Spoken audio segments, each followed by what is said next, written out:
Het was in drukte van belang op het speelpark maandagochtend. Daar startte traditiegetrouw kindervakantiewerk.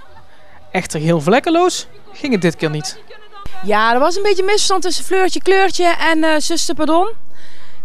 Of non Pardon. Die kwam in één keer de trein op en die wou de kinderen allemaal in een rijtje zetten. Ja, dat kan natuurlijk niet bij een geweldige feestweek voor kindervakantiewerk.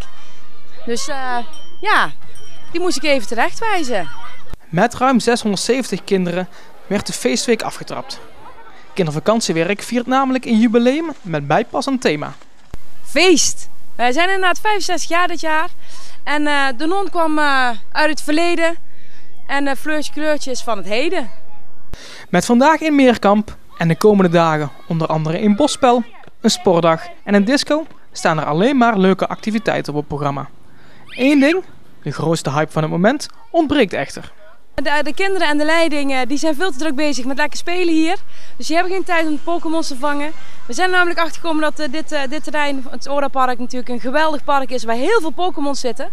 Dus wij hopen dat we eigenlijk er geen last van hebben en dat de Pokémons pas na 5 uur zich weer laten verschijnen.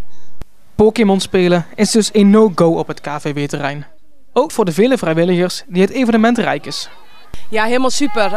De leiding, kijk, je hebt minder kinderen, dus je krijgt ook steeds minder leiding.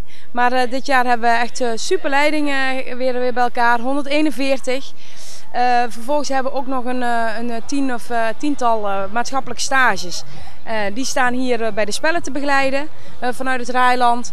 En we hebben natuurlijk de opa's, oma's en de lieve ouders die ook bij de spelbegeleiding staan dit jaar. Kindervakantiewerk eindigt vrijdag met het uitstapje, waar iedereen al de hele week naar uitkijkt. In het jubileumjaar wordt het uitje ook op een speciale plek gevierd, namelijk in attractie Park Toverland.